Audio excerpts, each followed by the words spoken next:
Okay, so we are currently working on a gentrification simulation, and we have one group that was a developer, we have another group that was the family living in the house, we have another group that was a couple moving in, and we have one group that is the owner of the house. So we are about to start our discussion, so stay tuned. Alright, so this group right here was the developer. Tell us about your scenario in your own words. So you guys are developers, and what's your scenario? Our scenario is we're trying to buy a property for this man. We hoping that we can buy the house from him for $365,000. Okay. Knowing that if we fix it up, we can get $50,000 more. And I think he's renting the house, so the family that's trying to move it in, we have to try to convince them to move in or to move out so we can buy the house. Okay. So if they are offering this person $365,000, they are not renting it. They are the what? They're the owners. Okay. So if the person takes the money, then you would have the property and be able to do what you need to do, flip it, and then resell it for way more, right? You want that new person to move in because that new person moving in is what's going to get you the more. Once you fix it up, and you can come back and sell it for $400,000 and something, and then you make a quick profit.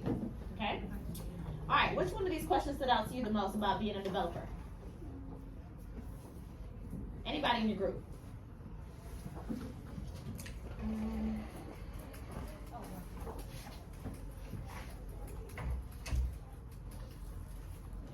Question number 3 really stands out to me. Okay, so question number 3 for them was, how do you feel towards the owner and the family moving in?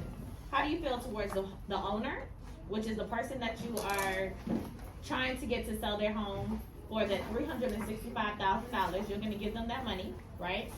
And then the new family come in. How do you feel as a developer, someone who's coming in and saying, hey, we're going to make this place better? How do you feel about those two different groups?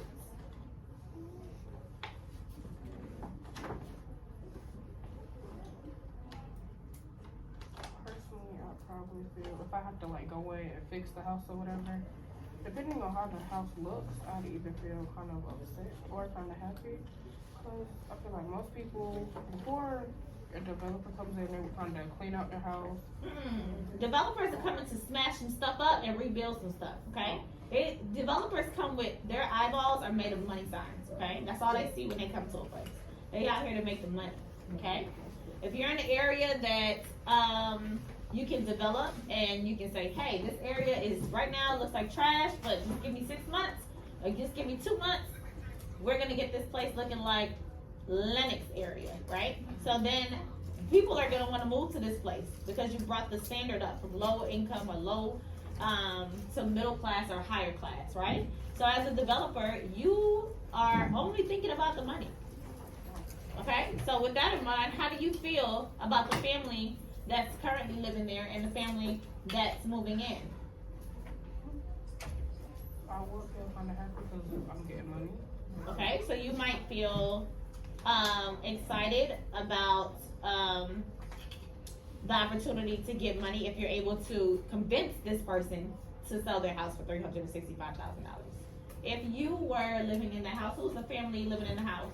I mean, who's the owner? All right, my owners.